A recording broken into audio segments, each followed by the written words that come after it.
Obligatory. This was not today but about 4 years ago, but reading similar posts reminded me of a situation I found myself in.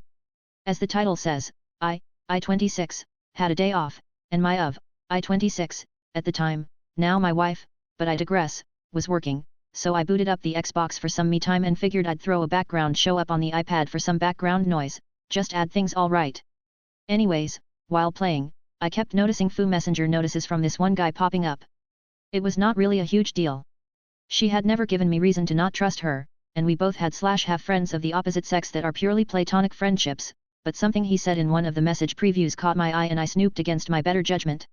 It was quickly apparent that this guy was thirsting after her, and while she didn't respond with anything I would consider outright cheating, she also didn't try to put a stop to it.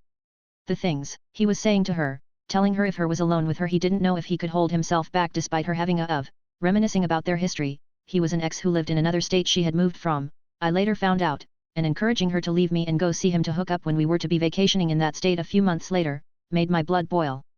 I wanted to get a plane ticket, find this guy, and beat the ever-loving shit out of him.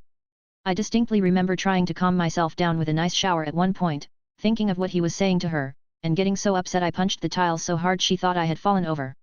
Again, she wasn't the one saying the stuff. Her responses were usually short, and sometimes she would try to change the subject, but she also wouldn't shut it down.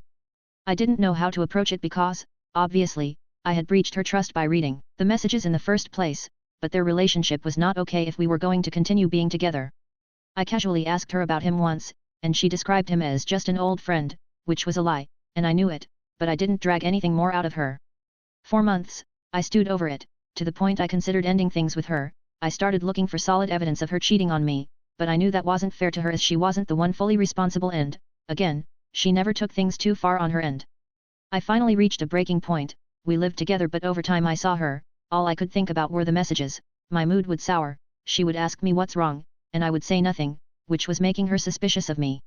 Finally, after several months of anxiety and anger, which was beginning to hurt our relationship, I broke down and came clean. She admitted the true nature of their past relationship, and that she knew it was too far, but she didn't want to lose a friendship. She promised to set boundaries with him, and when he continued to break those boundaries, she inevitably ended her friendship with him altogether, which was certainly a show of good faith on her part. I learned that the best thing you can do in a relationship is have difficult conversations and avoided snooping anymore as I realized she clearly put me first. Sometimes, dudes are just gonna be horndog. We have been married a couple of years now, and we both continue to grow together. While this was a positive outcome, the months of panic attacks, anger, and generally poor mental health were trying and very nearly ended an otherwise healthy relationship. Was watching Netflix on the OV's iPad, saw concerning messages from an ex, and mentally tortured myself for months before finally confronting it.